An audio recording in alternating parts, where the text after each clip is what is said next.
I am Meredith Gibney, and I'm Cortland's mom.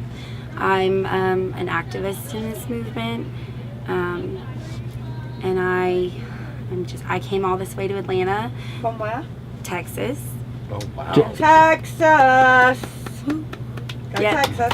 Yeah, so we came all the way from Texas, and just to kind of avenge what's happened to our children and do our part. And you have a story? I do. I have a little boy, like I said, named Cortland, who had his MMR pretty much on time, just, a couple of months behind. And I did not want to do this vaccine. I had a conversation with somebody who told me about an exemption. And that's not something that I had ever heard of, or I just thought I was the only one that ever felt uncomfortable about taking their kids for vaccines. I didn't know there was a Jenny McCarthy movement or a pro-vax or an anti-vax. I was just completely ignorant to all that.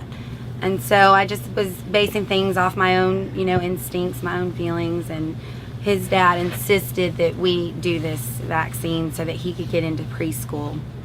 And I said... I'm talking about the MMR. Yes, Yeah. the MMR.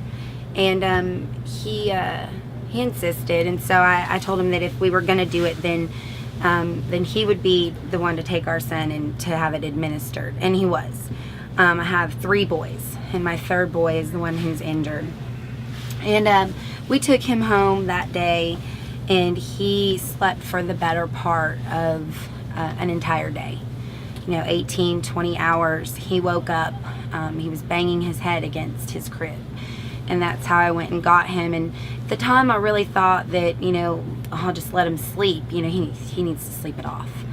But, I couldn't have been more wrong. I should have stirred him. I gave Tylenol before the shots because, again, I just heard about the exemption. I didn't know about glutathione production and Tylenol and all of that. So we got him that shot, and he regressed very quickly. Banging his head on the floor, ripping his hair out, no eye contact, even if you were in the room speaking and he called his name, wouldn't look, eating the fuzz off of his diapers, explosive diarrhea, or just not pooping at all. Just a number of things, anomalies. I don't even know what to call it, because none of that was present before. He was a very bright child. At 15 months, I would ask him to take something to the trash, and he could, systematically do those things, drop it in, said puppy, bubba, mama, dada. Now, he wasn't really a walker. At 12 months, he still wasn't walking, and I remember telling his dad, well, I'm not concerned because he talks so much. And who would want to walk if you had 2 brothers and a mama and dad to carry you around everywhere? He talks, he's developmentally fine. And I really believed that, that he would eventually walk, and he did, within weeks of me saying that. But everything was lost. We lost him. He's still not come back to us, but... How old is he now? He's 3. So it's been about 2 years.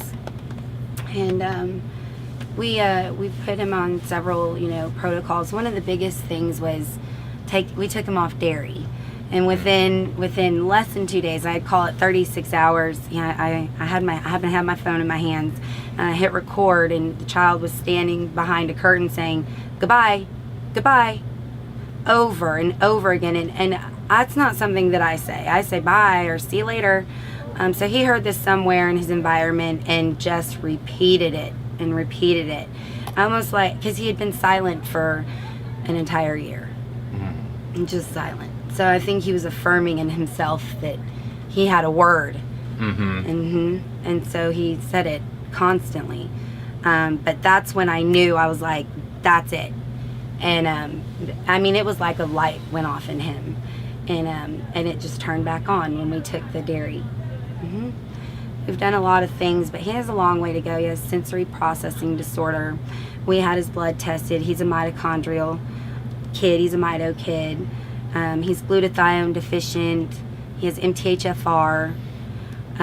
He's a mess. He's a mess. Well, the good news is that he's only 3 years old. Yes. And we do know, I mean, when Right. Stephen and Billy were little, there was literally, I mean, we didn't have Periscope or... No, we didn't know what mitochondria dysfunction We was. know We nothing. didn't. We had so little information to go on. The only thing that we knew to do, and you know, it's interesting hearing you say that, was we went within 24 hours. My wife says, let's go gluten-free, casein-free. Within 24 hours, every scrap of wheat and dairy was like out of our house. She was a woman possessed, and it was all gone. And that was the first time that we saw a firm stool for like 2 Yeah. years. Awesome. So I'm Very- sorry, go ahead. No, it's a huge moment because you can't believe it's food. Right. It's huge, and it does seem crazy to throw everything out in your house and but when you do it and you go all in and you go GF, DF, CF, then you see changes. And I don't care what anybody says, that is the key. It's one of the biggest parts of it. And I beg anybody who's facing this to dig deep and go all in on these diets that exclude gluten, casein, and dairy. It's so important. They cannot handle it. So Gina, thank you for telling that story. And there's, like I say, I've lots of hope for your child, because in this day and age there's so much you can do, and there's grants you can get if you've got any money, and there's some great organisations and people out there.